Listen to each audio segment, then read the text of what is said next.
Dalam bentangan panjang sejarah manusia, hukum bukan hanya alat pengatur masyarakat, tapi juga warisan spiritual, budaya, dan politik. Tiga agama besar dunia, Yahudi, Kristen, dan Islam, lahir dari akar yang sama. Dari garis Abraham, dari keyakinan Abrahamik, keyakinan satu Tuhan yang tak terlihat.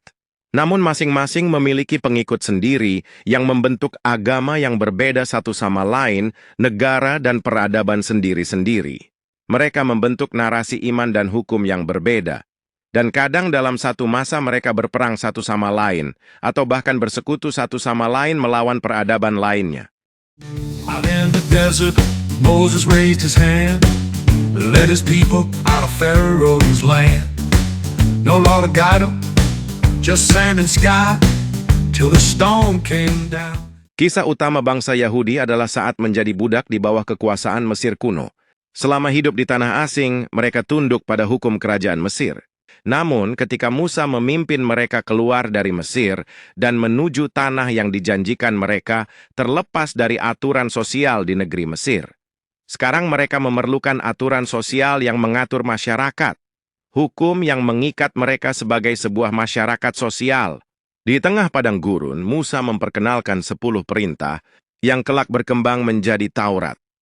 Kumpulan hukum yang mengatur moral, ibadah, dan kehidupan sosial. Ketika bangsa Yahudi akhirnya mendirikan kerajaannya sendiri, Taurat menjadi hukum negara.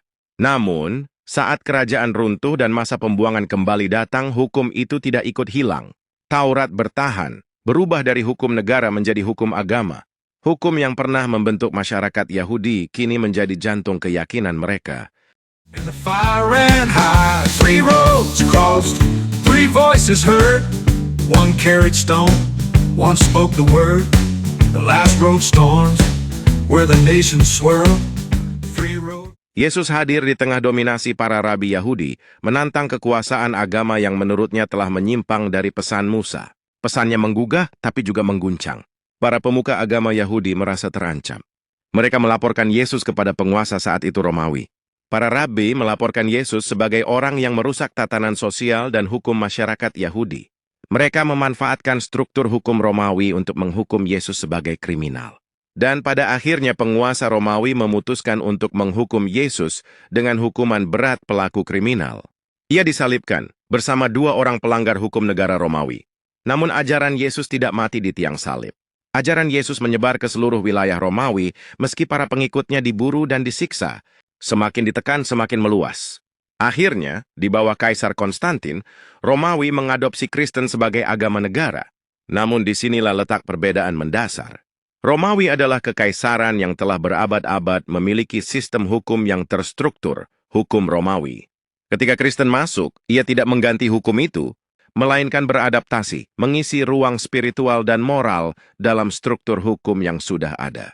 Bahkan hingga kini kita masih menggunakan kalender Masehi yang bersumber dari Romawi. Januari dari Janus, Februari dari Festival Februa, Maret dari Dewa Perang Mars, dan Juli dari Julius Caesar. Nama-nama bulan ini bukan berasal dari ajaran Kristen, tapi dari budaya dan administrasi Romawi. Peradaban Barat yang kita sebut Kristen hari ini, sejatinya adalah peradaban Romawi yang memeluk Kristen. Ajaran spiritual baru dalam struktur hukum lama bangsa Romawi sendiri. Roads carved out this dusty world. Down in Jerusalem, a man took the fall. He spoke of love, but he broke their law. They nailed him. Islam lahir di tengah masyarakat suku-suku Arab yang belum dikuasai oleh struktur hukum peradaban yang lebih besar. Ketika Muhammad menyatakan kenabiannya, ia bukan hanya membawa ajaran moral, tetapi juga membangun komunitas politik yang berhasil menyatukan suku-suku di Jazirah Arab menjadi sebuah negara. Setelah Muhammad wafat, pengikutnya melakukan ekspansi yang mencengangkan dunia. Kurang dari 1 abad, wilayah kekuasaan Islam membentang dari Spanyol hingga perbatasan India. Sebagai kekuatan politik dan militer, mereka membutuhkan hukum negara. Dan hukum itu dibentuk dari nilai-nilai ajaran Muhammad dikenal sebagai syariat.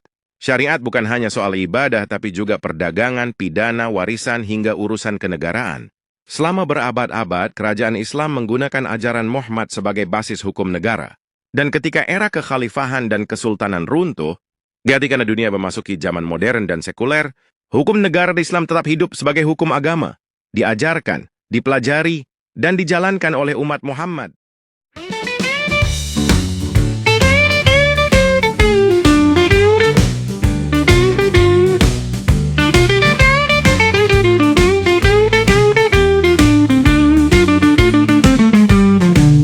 Out in the desert, Moses raised his hand, led his people out of Pharaoh's land. No law to guide them, just sand and sky, till the storm came down and the fire ran high. 3 roads crossed, 3 voices heard. 1 carried stone, 1 spoke the word.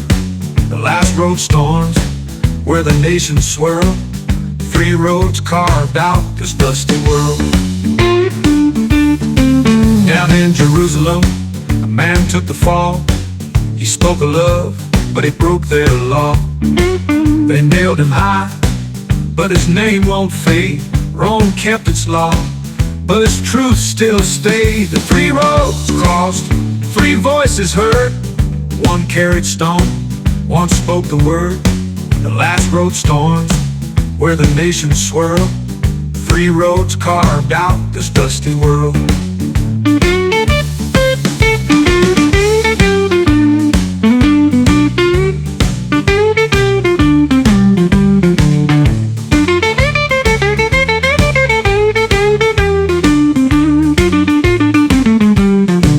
In the winds of Mecca, a voice did rise, called to a people with no kings, no ties.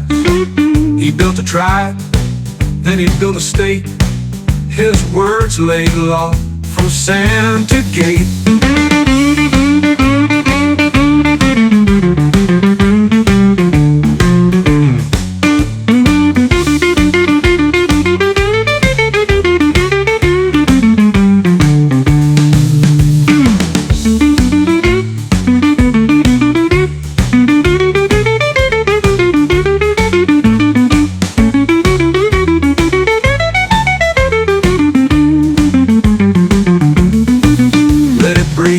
Let the melody echo the weight of time.